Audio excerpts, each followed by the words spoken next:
Og jeg ved ikke, om I kender den slags middagsselskaber, man kan komme til, så er der et vennepar, der var uvenner allerede inden de kom ind ad døren. Så plejer jeg gerne at nævne for dem, jeg kan mærke her en misstemning, skal ikke til at komme hjem, og så er vi af med dem. Det er sådan indrettet.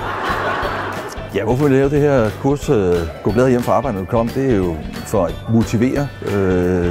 De fleste af de gange, jeg bliver kaldt ind til den slags opgaver, så handler det om at skulle sætte en ny ramme for den dagsorden, som er oppe i for tiden. Det er forandringer, og vi alle sammen skal bidrage. Vi hver især skal medvirke til at skabe et godt arbejdsmiljø. Hvad er 7 gange 8, må jeg lige høre? Ja, man kan jo bare spørge, ikke?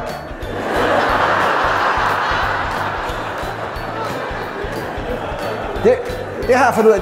Det sagde min far jo til mig, så siger han, Freddy, du skal ikke vide det, de andre ved. Det spilder tid, det står bag på kladhæftet, siger han så. Og det gør det stadigvæk. Og så sagde han, jo flere der ved det samme, jo mindre tjener de. Men det er noget andet. Når man gik forbi, hvor han arbejdede, jeg kan lige huske det, så gik folk sådan her. For ikke at blive ramt af det der solstråling. Et nyt sted, jeg har flyttet hen, der er sådan en bager.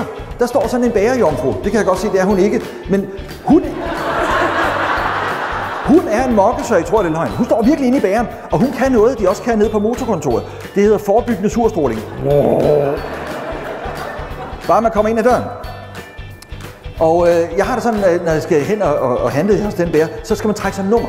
Og så nogle gange, når jeg kan tælle sammen, det bliver min tur, så bytter jeg. Hvis nogen vil når du har travlt til, så bytter jeg lige. Så er der en gang en mand, så siger, skal vi bytte? Så siger jeg, nej, vi vil ikke bytte.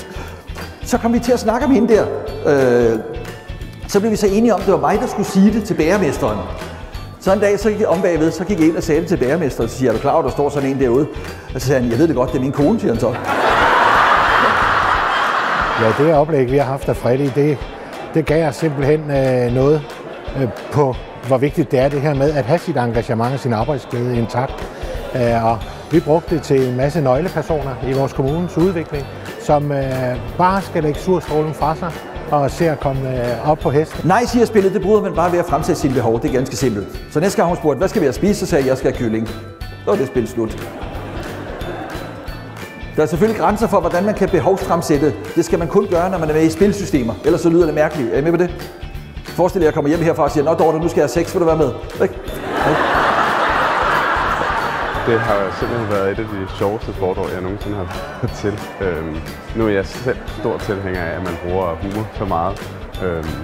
Og så er jeg enormt pjattet med, at han inddrager sig selv på den måde her, så man kan danne nogle relationer til ham. Skyldspillet hedder det her spil. Skyldspillet har min kone også. Hun ved godt, jeg siger det her. Hun havde dårligt hørt. Men en gang hun kom gående hjemme, det var før vi vidste noget om alt det her, så stod der sådan en stol midt på gulvet. Hun kom sådan gående helt tilfældigt, sådan. Au, hvem har stillet den stol der? Surstrål 4 lige med det samme. Hvor mange kender den situation, eller noget, der ligner den? Må jeg se gang? Ja. Det er skyldspillet. Jeg blev helt nervøs og siger, det må du undskylde, det er ikke om det er mig, siger så. Så sagde hun, ja, I må sgu da lade være med at smide møblementer rundt i hele stuen. Så pludselig var det hele møblementet, hele stuen, hele familien involveret i, hun ikke kunne se sig for. Hvor mange kender den så langt? Må jeg se gang? Det er jo ikke særlig produktivt at snakke sammen på den måde. Det, der i hvert fald gav mig, som jeg går herfra med, det er en oplevelse af en optimisme og en tro på, at man skal tage fat om de svære ting, der er. Og at man har en privat sfære, men man også har en social sfære i forhold til et fællesskab. Vi skal arbejde hele livet, og det bliver måske længere og længere, og man kan lige så godt få det bedste ud af det, mens man er der, og glæde sig over sit arbejde, eller glæde sig over sin tilværelse, mens man har den.